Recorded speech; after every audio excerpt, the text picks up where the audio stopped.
Nous sommes toujours ici à Brazzaville où le roadshow de la société Binto vient de se terminer. Nous avons le grand honneur de recevoir Kodjo Neku qui est le responsable financier justement de la société Binto. Rappelez que la société Binto, c'est celle-là qui produit le ciment Evitacol et qui veut d'ailleurs l'implanter, produire ce ciment désormais à partir du Congo et veut donc mettre sur pied une usine. C'est pour cela que vous êtes là, que vous avez animé donc justement ce roadshow devant les grands financiers justement de la capitale congolaise et de la sous-région. Oui, monsieur le journaliste, je vous remercie. Et je me remercie principalement Afrique Média qui a voulu couvrir cet événement important et inédit dans le comportement financier des entreprises. Et pour revenir par rapport à votre question sur Binto SA, vous le savez que c'est une société équato-guinéenne qui a 10 ans d'expérience et qui est spécialisée, c'est-à-dire dans l'exploitation de carrières, des pierres brutes, puis transformées, dans l'exploitation des carrières de sable fin et dans l'exploitation également de centrales à béton. Pourquoi? Nous sommes arrivés, c'est-à-dire à nous mixer, à aller vers de l'avant, c'est-à-dire dans la transformation pour arriver à la production de ciment colle qui s'appelle Evitacol, qui est un ciment de très très bonne qualité, certifié par l'Union européenne et qui est vendu au jour d'aujourd'hui en Guinée équatoriale, puisque cette marque Evitacol a un agrément CEMAC qui nous permet de pouvoir exporter ces produits dans l'enseignement pour pouvoir servir les autres marchés où les ciments sont de mauvaise qualité, puisque nous avions eu à faire l'expérience. Nous étions sur le marché ici, à Brazzaville, à Pointe-Noire, pour regarder un peu ce qui se passe. Mais malheureusement, nous avions constaté que non, il fallait que cette industrie soit installée ici, au Congo, pour servir d'abord les Congolais, servir Congo-Kinshasa, servir la Centrafrique, servir l'Angola. C'est ça ce qu'on appelle la coopération sud-sud. Et nous voulons également, c'est-à-dire apporter cette technologie que nous connaissons déjà au niveau de la Guinée équatoriale pour permettre à la nouvelle entreprise que j'appelle ici la filiale Binto de pouvoir s'implanter et de pouvoir fonctionner à travers son assistant technique, Kappa, qui est en Espagne et qui a fait plus de 130 ans d'expérience sur le marché. Donc pour cela, je vous dis et je vous répète que c'est un honneur pour le promoteur que j'appelle ici son excellent monsieur Honorato Evita, qui a voulu concrétiser cette amitié de fraternité, d'amitié et de fraternité et des relations bilatérales entre la Guinée équatoriale et le Congo, c'est-à-dire par rapport à leurs deux présidents, que j'appelle ici son excellence, Obiang Nguema Mbazo, et son excellent Denis Sassou Nguesso. Merci. Alors, on va rentrer maintenant dans le déroulement même de ce roadshow que vous avez animé, je venais de le dire, dans la salle qui est juste à l'opposé. Alors, quand on regarde l'organisation, quand on regarde les participants justement à ce roadshow, on voit qu'il y avait la Banque postale du Congo, on voit qu'il y avait la BDAC ainsi que la Banque sino-congolaise pour l'Afrique. Que peut-on dire au sortir de cela, après avoir échangé, donc discuté avec les acteurs, les représentants de ces grandes banques? Bon, ce que je peux dire, c'est que nous ressentons une satisfaction, puisque toutes les banques ont accepté ce projet, parce que les discussions ont été franches, dures, avec des questions pertinentes. Et nous étions arrivés en tant que les représentants, c'est-à-dire de la société Binto, nous étions arrivés à les convaincre et ils nous ont compris.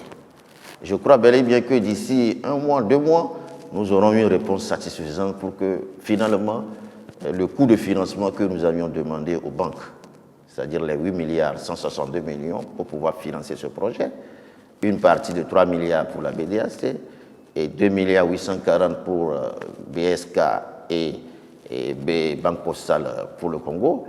Et Binto ne peut pas rester les mains vides. Binto a aussi apporté sa part de 2 milliards 322.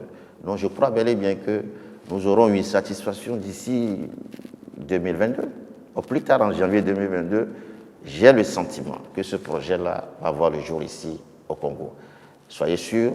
Et c'est justement pour cela que Afrique Média s'est déplacé personnellement pour voir comment les Africains se battent entre eux pour la coopération sud-sud, pour que nous puissions aller de l'avant.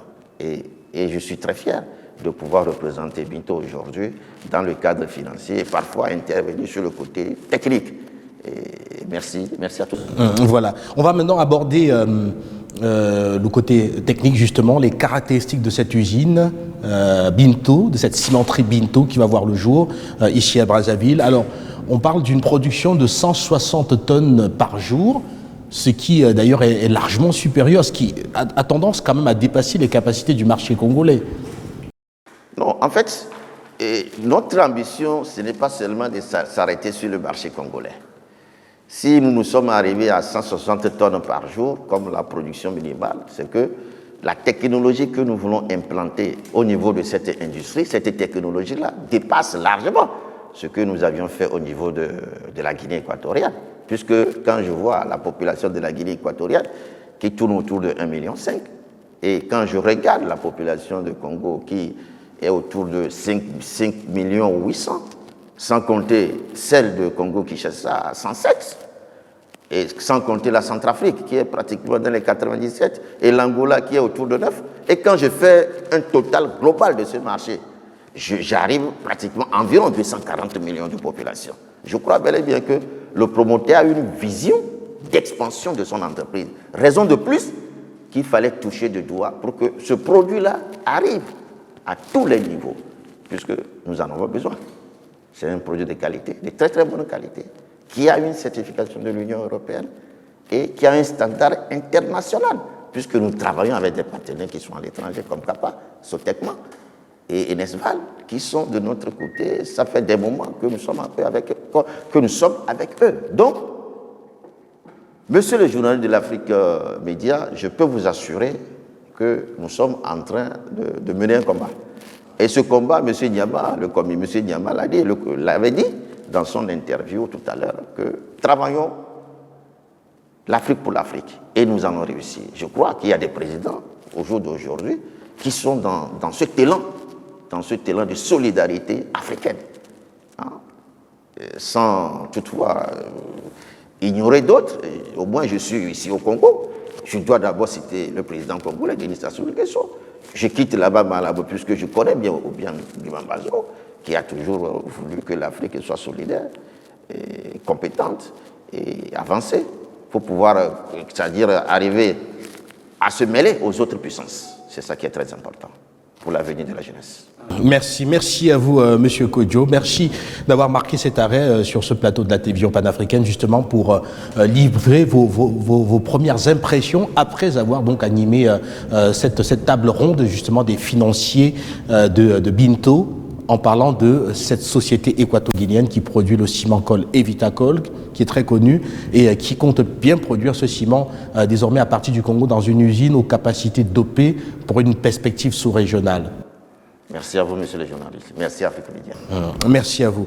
Merci aux téléspectateurs de la télévision panafricaine. C'était donc Kodjo Neku, qui est responsable financier de Binto SA. On va se retrouver très très bientôt avec encore plus de réactions, toujours autour de ce run show de Binto SA, et encore plus justement d'éléments pour vous permettre de mieux comprendre ce projet emblématique qui vise ici à doper la transformation, notamment par la production de ciment Col.